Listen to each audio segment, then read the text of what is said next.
Well, the original title of Time Being is what it says. It's time to be.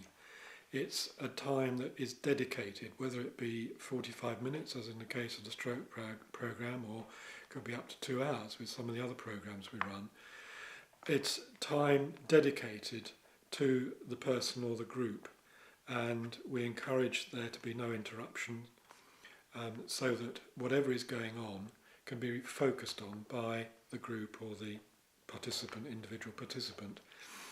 I would go in one day a week up to the hospital and based over at the Healing Arts office, and we would work one-to-one with stroke recovery patients, actually up on the stroke unit. So we'd go up and meet with them, and I think there was a maximum of seeing them for six sessions, and each session lasted about 45 minutes. And you'd go with the patient to a room that was set aside for the arts activity, and it was really a very patient-led programme. So what activities we did was very much guided by the interests and the expressed preferences of the person that you were working with. So each session was very different, and each person that you worked with was obviously very different. Well, there was a variety of disabilities. A lot of people were in wheelchairs or walking with the aid of a Zimmer, and quite a lot of them had partial paralysis of one hand or another, some of which meant that things like using scissors or holding a pencil or something were almost impossible. Others had eye problems, which also meant writing and things or painting was actually quite difficult because they couldn't really focus very well on things. We offered a range of 2-dimensional and 3-dimensional activities, so it could be basic drawing, simple painting, it could be working with clay or card, could be making something like a simple mobile. There was then music in one form or another was offered, either listening to music or actually maybe doing some simple percussion with some basic percussion instruments. There was creative writing, which again could involve not just writing, but it might be listening to a story or poetry being read. And then movement, which would involve very simple movements that could be done by patients who were recovering from a stroke. And the artists in the arts team all had to be able to cover for one another so that each artist could carry out whatever the patient decided they wanted to do. When we were planning them all, it was about making all our different art forms accessible at many different levels, so that we had activities that could be very passive. If people were really feeling not up to doing very much, they could be read a poem, or they could simply just listen to music. There was one gentleman I remember working with who we did some clay work with him, and it really took off. You know, he'd not done anything like that before, as far as I know,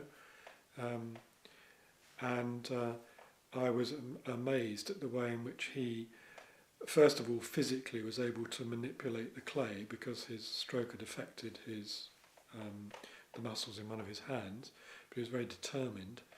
And I was also surprised at how readily he just worked in a very open-ended, spontaneous way once I'd just given him a few clues, because most people coming to any sort of art activity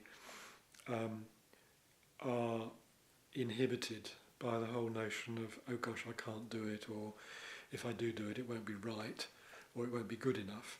Whereas this gentleman didn't seem to be bothered about that. In fact, he understood almost straight away that didn't matter, and he just got on and did it. And we talked about the possibility of him joining some sort of pottery group afterwards, and he seemed keen, and I gave him information about various groups on the island. I did see some people, 3 I think, who I saw with their families, with a wife or a sister or some relation, and largely because the patient or participant were they needed to have that person with them because of the problems they were having from their health point of view.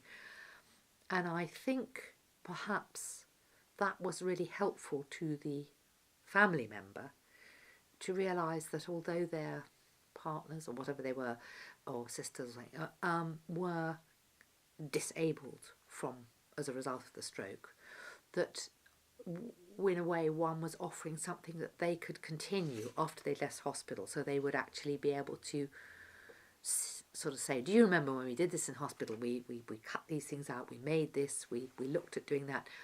And maybe that empowered the family as much as anything to be a bit bolder in what they could offer and help with somebody who was recovering maybe very long term from a stroke.